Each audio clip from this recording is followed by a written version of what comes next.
On October 30th, 2017, Kim Joo-hyuk's life ended in the kind of way that leaves a whole country unable to process what it has just heard. It was not a slow farewell.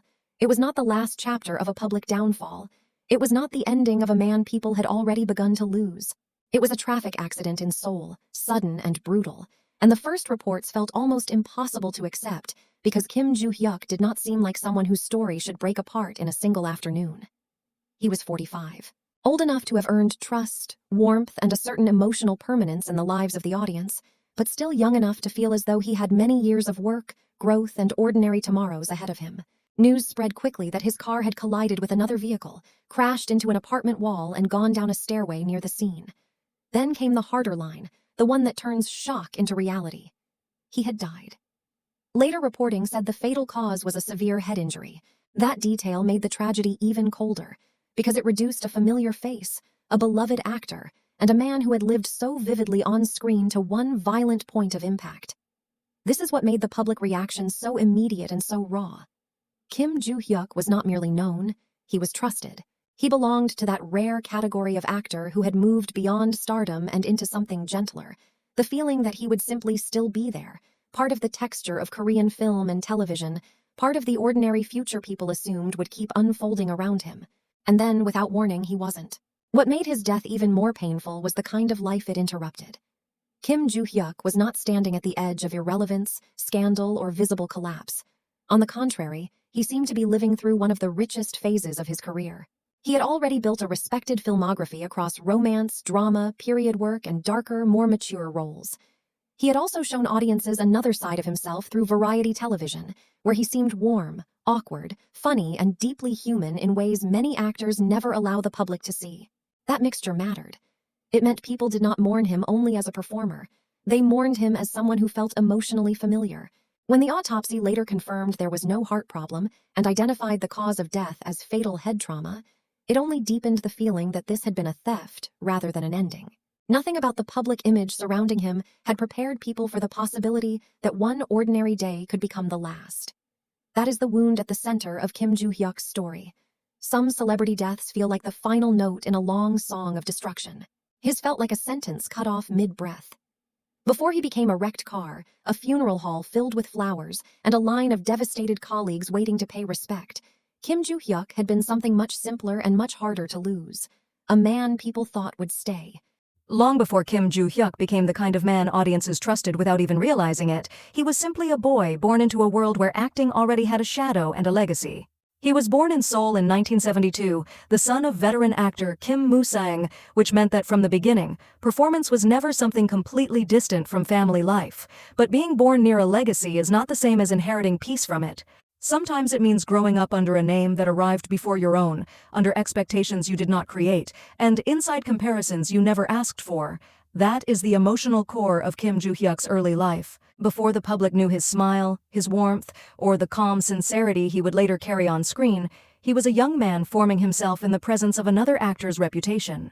He studied theater and film, but the path in front of him was never guaranteed to feel fully his. The danger of being someone's son in an industry like this is that the public watches you twice, once for who you are, and once for whether you deserve the name behind you.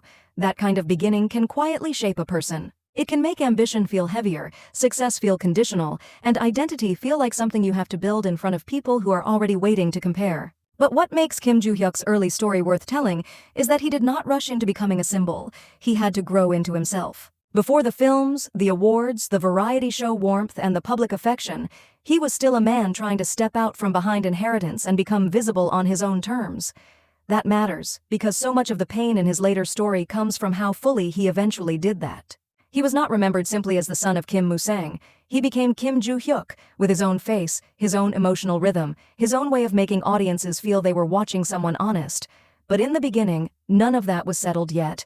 There was only the pressure of legacy, the uncertainty of early adulthood, and the long, unseen stretch before the public learned to love him for himself. And maybe that is the first quiet sadness in his story. Before he became a man the country would mourn, he was just a son trying to become more than the expectations waiting for him. By the time Kim Joo-hyuk became a familiar face to the public, what made him special was not just that he could lead a film or carry a drama. It was that he never seemed trapped inside one fixed image. Some actors spend their whole careers being variations of the same person, polished into something easy for the audience to recognize and impossible to mistake. Kim Joo-hyuk moved differently. He could be gentle without losing gravity, masculine without turning cold, romantic without becoming shallow, and wounded without falling into self-pity. That flexibility is one reason his career felt so rich by the time he died. He was not only popular, he was respected in a quieter, deeper way. Early television work helped build his public face, but Lovers in Prague changed the scale of that recognition and won him a Baeksang Best Actor award, proving that he was more than a reliable leading man with a familiar surname. From there, his filmography grew in a way that made him harder and harder to reduce to any single label. In Mr. Handy, Mr. Hong, he could charm. In My Wife Got Married, he could hold emotional contradiction. In The Servant, he could step into something darker and more sensual. In Yourself and Yours, he moved through ambiguity with unusual control. And by the time he appeared in projects such as Confidential Assignment, Believer, and the newsroom drama Argonne, he had already become the kind of actor audiences trusted to make adult emotions feel real rather than theatrical. That matters because Kim Joo-hyuk's appeal was never built only on beauty or star presence. It was built on the feeling that he could inhabit grown, messy, complicated lives without forcing them to look dramatic. The public was not only watching a star stay famous, it was watching an actor age into the most convincing version of himself. But the reason his death hurt ordinary viewers as much as film people lies just as much outside his scripted roles. If cinema and television built Kim Joo-hyuk's artistic reputation, 2 Days and One Night changed his emotional place in the national imagination. When he joined Season 3 in late 2013, he was already an established actor, but variety television showed people something they rarely get from movie stars: awkwardness, humor, hesitation, warmth, and the slow, unguarded rhythms of a person who does not seem to be performing fame every second. He became Kdrama, an older brother figure audiences could laugh at and feel protective toward at the same time. That is what transformed him from a respected actor into someone much closer. Viewers did not only admire him from a distance, they began to feel as though they knew his emotional weather. When he left the show in 2015 to focus more on acting, the departure already felt meaningful because it marked the end of a very human connection people had formed with him. And when he died in 2017, that connection came crashing back with devastating force. KBS aired a special in memoriam episode of 2 Days and One Night, and the members recorded final goodbye messages that turned public mourning into something painfully intimate.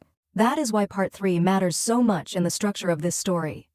Kim Joo-hyuk was not only a skilled actor in successful films and dramas, he was also one of those rare public figures who had managed to become emotionally familiar without losing dignity. By the time his life was cut short, he had reached a place many actors spend decades chasing: a career with depth, a public image without scandal, and a warmth that made people feel he would remain part of Korean screens for a very long time. He was no longer just building a name. He had become the kind of man the public quietly assumes will stay. And that is exactly why losing him felt less like the end of a celebrity career than the sudden removal of someone already woven into everyday emotional life. What makes Kim Joo-hyuk's story so difficult to bear is that there was no long public unraveling leading up to the end. He was not the kind of celebrity people watched falling apart in slow motion. There had been no wave of scandal, no visible collapse, no months of chaos teaching the public to expect disaster. If anything, the opposite seemed true. Professionally, he was in one of the richest periods of his life. He had moved past the uncertainty of early stardom and into something deeper, the kind of adulthood on screen that only a few actors ever learn how to embody convincingly. In projects like Argonne, he looked settled inside himself, older in the best sense, carrying the kind of authority that does not need to announce itself loudly. And off-screen, his life also appeared to be entering a new chapter.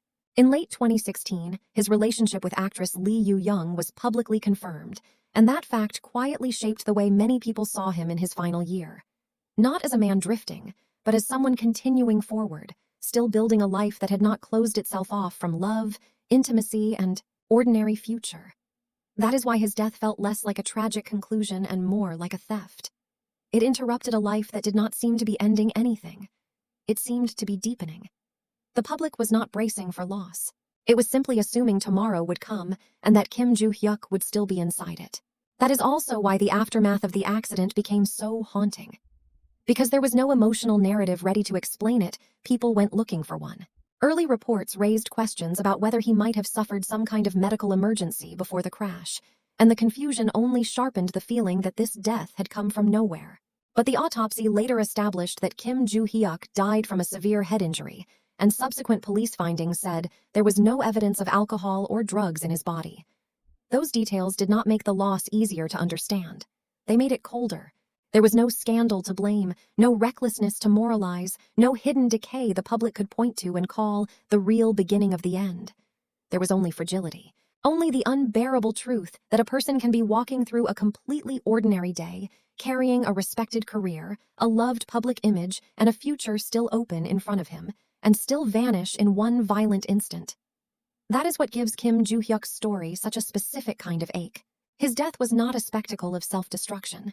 It was a reminder that life does not always announce its worst moments in advance. Sometimes it takes someone who looks steady, warm, and entirely alive, and removes him before the people who love him have even had the chance to imagine a world without him. And maybe that is the deepest wound in this chapter. Kim Joo-hyuk had already become the kind of figure audiences unconsciously file into the category of permanence, not because he was dazzling in an untouchable way, but because he felt familiar, grown, and emotionally reliable. He seemed like someone who had already survived the unstable years and entered the part of life where the future widens instead of narrowing. That illusion shattered the moment his car struck, and nothing that came after could put it back together.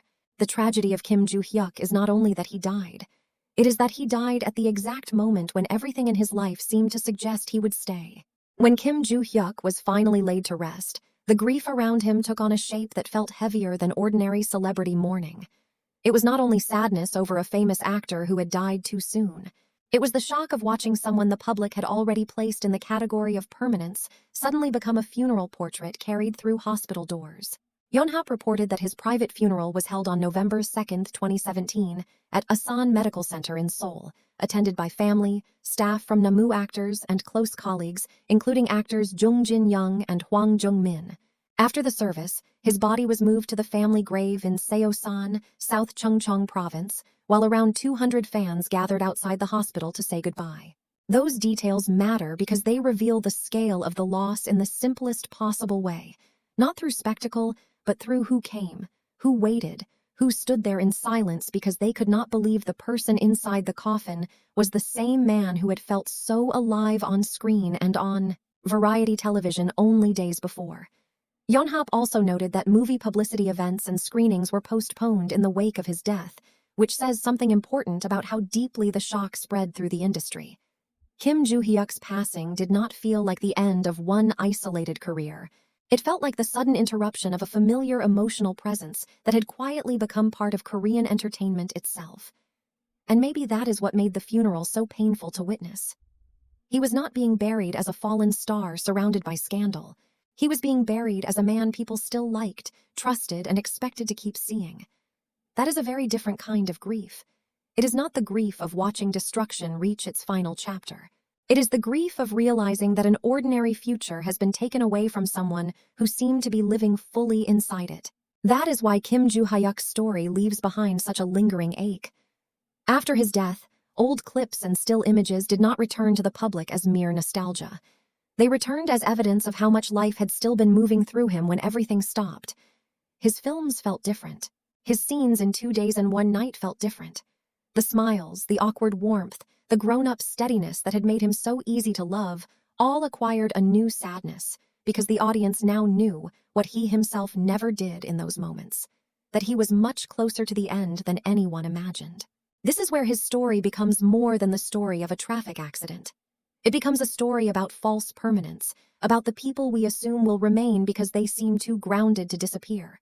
Kim Joo-hyuk did not carry the aura of self-destruction, so the public never learned how to prepare emotionally for losing him. He felt like someone already past the dangerous chapters, someone who had survived youth, uncertainty, and career building and entered the more stable, richer part of life. That illusion made the loss deeper. When a very young star dies, the tragedy often lies in unrealized potential. With Kim Joo-hyuk, the pain was different. The pain was that he had already become real to people. He had already become the kind of actor and public figure who fits into the idea of tomorrow. And then tomorrow arrived without him. In the end, that may be the most haunting thing about his story. He did not leave behind a mythology of chaos. He left behind an emptiness, a chair left occupied only by memory, a familiar voice cut out of the everyday, A face that now belongs to funeral flowers, tribute episodes, and the terrible sentence people say only when they still cannot believe what happened. He should have been here much longer.